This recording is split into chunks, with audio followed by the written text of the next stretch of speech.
एक दिन जंगल में अमावस का काला तूफान आया। इस तूफान ने जंगल के सारे रंग छीन लिए थे। पेड़ पौधे सब काले पड़ गए थे। रानो और गुड़िया एक सूखे पेड़ के नीचे छिपे थे। माँ, मुझे कुछ दिखाई नहीं दे रहा। सब कुछ काला क्यों हो गया है? क्या रंग कभी वापस नहीं आएंगे? डरो मत बेटा, अच्छाई का रंग कोई तूफान नहीं मिटा सकता। सिर्फ रानो ही नहीं, मिट्ठू तोता और उसका परिवार भी परेशान था। तोते हमेशा लाल मिर्च और पीला अमरूद देखकर खाते हैं, लेकिन आज सब कुछ काला दिख रहा था। दोस्तों, ये रहे हमारी आज की वीडियो के प्यारे सब्सक्राइबर्स और फॉलोअर्स के नाम। अवंतिका, अमृता, मरियम फातिमा, तनिष कृष्णा, जिया राजपूत। जो नहीं चुने गए, चिंता मत करो, अगली बार तुम भी बन सकते हो जंगल के सुपरस्टार। दोस्तों, अगर आप भी चाहते हैं मैं आपका नाम अपनी कहानी में लूं, तो देर किस बात की, जल्दी से कमेंट करके अपना नाम हमें भेजें। था मिट्ठू तोता एक फल तोड़कर अपने भूखे बच्चे के पास लाया।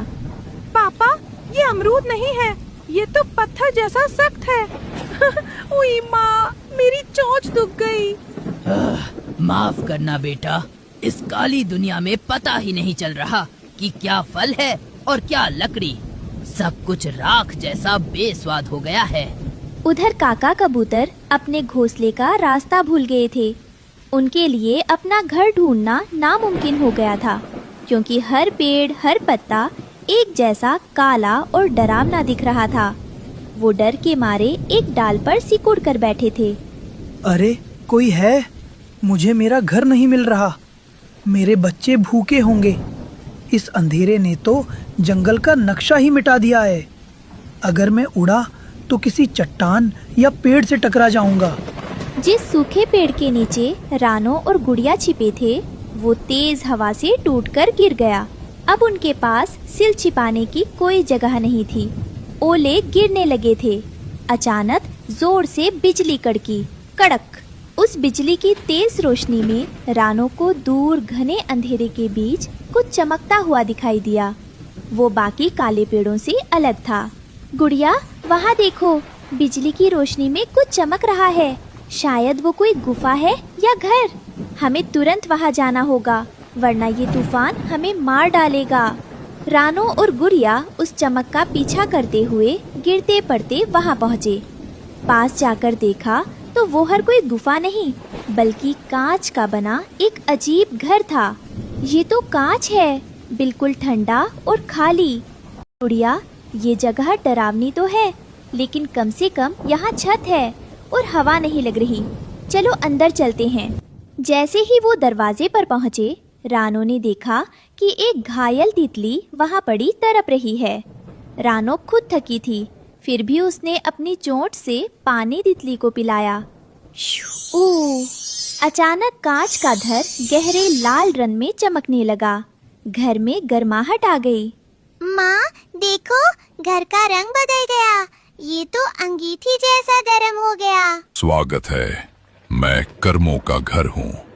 मैं ईंट पत्थर से नहीं, तुम्हारे दिल के रंगों से चलता हूँ। जब तक तुम्हारे मन में अच्छाई है, मैं इंद्रधनुष बना रहूंगा। जिस पल पाप अंदर आया, मैं अंधेरा बन जाऊंगा। बाहर कालू कौवा ठंड से अकड़ रहा था। उसका घोंसला उड़ चुका था। उसने दूर से उस लाल चमकते घर को देखा। बचाओ, मेरी कुल्फी जम गई है। वो चमकती हुई चीज क्या है? मुझे वहाँ जाना होगा, वरना मैं मर जाऊंगा। तूफान में कालू कौवा किसी सूखे पत्ते की तरह उड़ता हुआ वहां पहुंचा। वो कांपते हुए खिड़की की चौखट पर जा बैठा। खिड़की के कांच पर कोहरा जमा था। कालू ने एक आंख बंद करके अंदर झांका। अरे, ये मैं क्या देख रहा हूँ? बाहर यमराज खड़े हैं और अंदर तो रानो महारानी मजे से बैठी है। कालू को दिखता है कि अंदर रानो और गुड़िया अंदर नरम घोंसले में बैठे हैं। कितना अन्याय है। मेरी चोंच ठंड से बर्फ बन गई है और ये रानो यहाँ तंदूर में बैठकर गर्म हो रही है।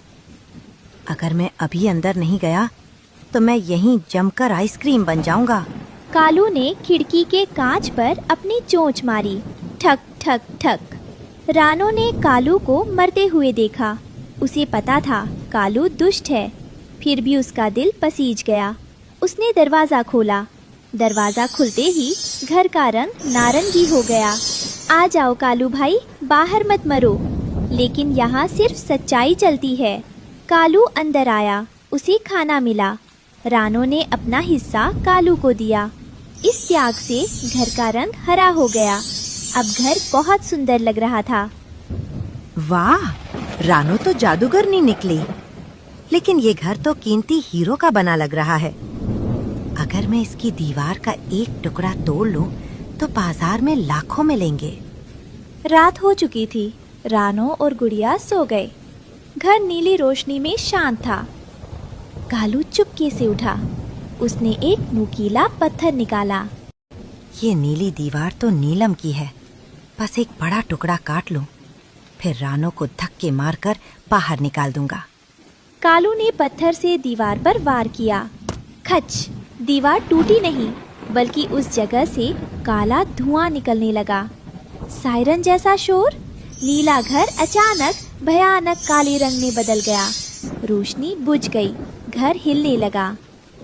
धोखा, मेरे अंदर लालच आया है। अब मैं कब्रिस्तान बन जाऊंगा। काला धुआं कालू को घेरने लगा। तभी रानो और गुड़िया जाग गई। कालू, तुमने क्या किया? तुमने घर को नाराज कर दिया। बचाओ, ये दीवारें मुझे खा रही हैं। घर ने एक जोरदार झटका मारा। धड़ाम! कालू कौवा किसी गेंद की तरह दरवाजे से बाहर सीधे कीचड़ और काले तूफान में जा गिरा।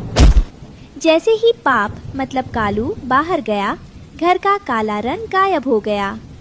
मेरी फूटी किस्मत। हीरा चुराने के चक्कर में छत भी गई। रानो की अच्छाई ने घर को बचा लिया। सुबह होते ही घर के सातों रंग एक साथ चमकने लगे। वो अब कांच का नहीं, शुद्ध इंद्रधनुष का बना था। माँ, देखो, हमारा घर आसमान में चमक रहा है। रानो, तुम्हारा दिल साफ है, इसलिए ये रंग अब हमेशा तुम्हारे साथ रहेंगे। अगली सुबह जब अमावस का तूफान थमा, तो पूरा जंगल हैरान रह गया। जहाँ हर तरफ कीचड़ और काली राख थी, वहीं रानो का इंद्रधनुषी घर 7 रंगों की रोशनी फैला रहा था। मिट्ठू तोता, उसका बच्चा और काका कबूतर, जो रात भर अंधेरे में भटक रहे थे, उस रोशनी को देखकर वहां खिंचे चले आए।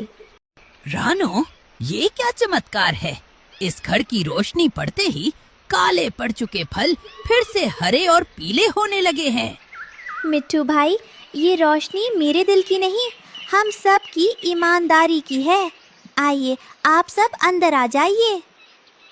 जैसे ही पक्षी अंदर आए, घर का रंग सुनहरा हो गया।